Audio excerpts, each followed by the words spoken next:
triliun ini kita bisa memperbaiki renovasi 8.000 sekolah lebih. 8.000 lebih sekolah. Kalau satu kampung nelayan kita anggarkan 22 miliar, kampung untuk nelayan dengan fasilitas yang selama 80 tahun Republik Indonesia berdiri tidak pernah diperhatikan dan tidak pernah diurus. Sekarang kita memperbaiki, kita membangun desa-desa nelayan dengan fasilitas modern. Rencananya sampai akhir 2026 kita akan dirikan 1.100 desa nelayan. Tiap desa itu anggarannya 22 miliar. Jadi 13 triliun ini berarti kita bisa membangun 600 kampung nelayan. Satu kampung nelayan itu kepala keluarganya 2.000. Jadi kalau dengan istri dan anak 3 itu 5.000 per desa. Kalau kali 1.000 itu 5 juta. 5 juta orang Indonesia bisa hidup layak. Itu kalau 1.000, kalau 600 berarti 5 juta rakyat Indonesia. Ini saya ibaratkan arti daripada uang yang nyaris hilang. Dan ini baru satu sektor, kelapa sawit, dan satu bentuk penyimpangan, yaitu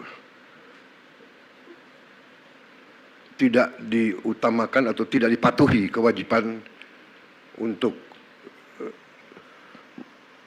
menyediakan kebutuhan bangsa dan negara, padahal ini adalah bumi dan air milik bangsa Indonesia.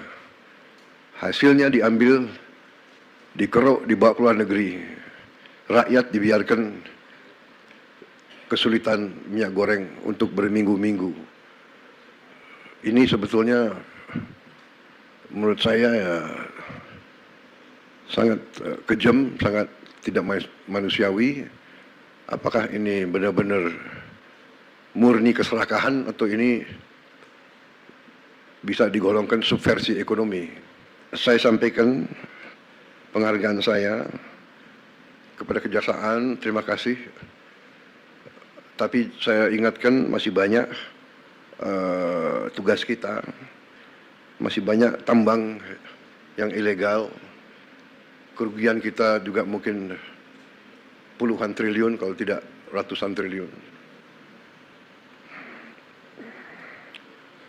Kegiatan-kegiatan ilegal sebagaimana dibuktikan oleh kita beberapa saat yang lalu dengan kita hentikan penyelundupan timah dan turunan-turunannya dari Bangka Belitung oleh Satgas Penertiban Kawasan Hutan dibantu oleh TNI secara masif dan lembaga-lembaga lain, Kejaksaan, polisi juga membantu, Bea Cukai, semuanya. Itu kerugiannya juga cukup besar. Diperkirakan kerugian itu 40 triliun setahun. Dan ini sudah berjalan kurang lebih hampir 20 tahun. Jadi kita bisa bayangkan 30 triliun atau 40 triliun, katakanlah kita ambil angka rendahnya, katakanlah 20 triliun tiap tahun, yang sebenarnya lebih, kurang lebih ya. Lembaga-lembaga internasional pun sudah mengkaji sekitar 3 miliar dolar setahun kerugiannya.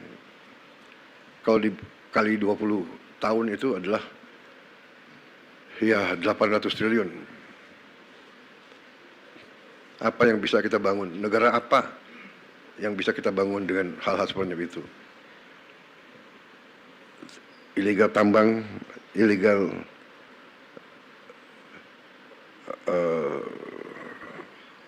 komunitas-komunitas lainnya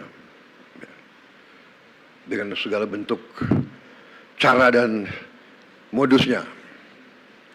Ada under invoicing, ada over invoicing, intinya misinvoicing, yaitu penipuan, nipu kepada bangsa Indonesia yang sudah dengan begitu baik memberi fasilitas, memberi lahan, memberi HGU.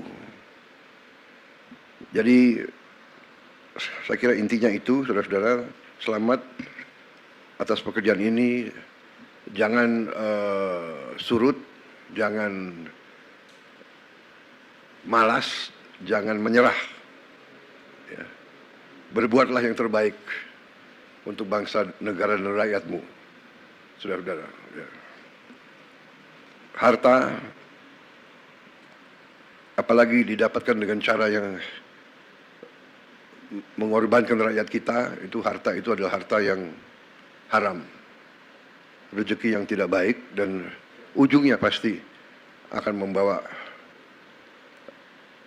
ketidakbaikan kepada siapapun dan keluarganya. Saya sudah melihat terlalu banyak ya, pejabat yang lengah atau lemah iman, lemah akhlak, melakukan tindakan dan akhirnya termasuk keluarganya yang menderita. Pengusaha-pengusaha pun saya ingatkan, dunia semakin sempit, bumi semakin kecil oleh teknologi dan peradaban, sehingga kalau saudara menganggap ya kalau mereka para pengusaha-pengusaha serakah itu menganggap bisa menipu terus-menerus bangsa sebesar Indonesia, ya saya kira itu kita akan buktikan bahwa kita masih eksis, masih kuat, dan kita bertekad untuk menegakkan kedaulatan kita demi rakyat kita. Kita tidak ingin mencari-cari masalah. Saya ingatkan terus kejaksaan, kepolisian, jangan kriminalisasi sesuatu yang tidak ada untuk motivasi apapun. Ini saya ingatkan karena juga kejaksaan termasuk lembaga yang harus koreksi diri juga. Di antara jaksa-jaksa di daerah-daerah, saya dapat laporan, kita semua merasakan, ada juga yang lakukan praktek-praktek yang mungkin tidak benar atau kurang benar. Jangan mencari-cari perkara, apalagi terhadap orang kecil. Ya. Orang kecil, orang lemah itu hidupnya sudah sangat susah. Jangan diperberat oleh mencari-cari hal yang tidak perlu dicari. Saya ingat beberapa saat yang lalu, saya ingat benar, ada anak SD, anak di bawah umur ditangkap karena mencuri ayam. Saya ingat benar itu. Ini tidak masuk di akal. Hakim, jaksa, ada apa ngejar? Iya kan? Anda pasti ingat peristiwa itu. Ada lagi ibu-ibu ditangkap mencuri pohon. Mungkin ingat juga peristiwa itu. Ada apa? Penegak hukum harus punya hati. Hanya punya hati. Jangan istilahnya apa? Tumpul ke atas, tajam ke bawah. Itu zalim, itu angkara murka, jahat. Orang kecil, orang lemah harus dibela, harus dibantu. Kalau perlu si hakim, si jaksa atau si polisi pakai uangnya sendiri ganti ayamnya, anaknya dibantu. Anak itu saya ingat saya panggil tuh ke Hambalang, saya kasih beasiswa hal-hal semacam ini saya percaya sudah tidak terjadi lagi. Saya berharap. Tapi ingat rakyat kita ini sekarang pandai dan sekarang ada teknologi. Kalau ada apa-apa, mereka punya gadget. Yang repot, laporannya selalu langsung ke presiden, itu yang capek. Pak Prabowo begini, waduh, saya harus bereaksi. Karena itu rakyat kita. Rakyat saya harus membela mereka. Saudara-saudara harus bantu saya. Menegakkan kebenaran, membela yang lemah. Yang kuat, dia akan kuat. Tapi yang kuat, kalau melanggar hukum, ya kita adu kekuatan. Kuat negara atau kuat mereka. Jangan mereka ngira Indonesia lemah. Saya kira itu dari saya. Selamat dan marilah kita bersama-sama berjuang untuk menyelamatkan semua kekayaan bangsa Indonesia. Bangsa Indonesia sangat kaya. Sangat kaya. Kalau kita bisa kelola dengan baik. Kalau kita punya keberanian untuk kelola dengan baik, Indonesia akan cepat bangkit. Saya percaya itu. Saya yakin itu. Kebetulan ini pas 1 tahun saya dilantik sebagai presiden. Jadi saya merasa ini istilahnya tanda-tanda baik. Di hari 1 tahun saya menyaksikan pemerintah Indonesia, kejaksaan sebagai bagian dari pemerintah Indonesia memperlihatkan dan membuktikan kepada rakyat kerja keras, kerja yang gigih, yang berani, sehingga bisa membantu negara menyelamatkan kekayaan. Ingat, kalau kita lihat ini sama dengan 8.000 sekolah kita perbaiki. 5 juta nelayan bisa hidup. 5 juta dengan uang yang ada di sini. Saya ini greget, saya ingin kalau bisa kita kejar lagi itu ya, kekayaan yang diselewengkan.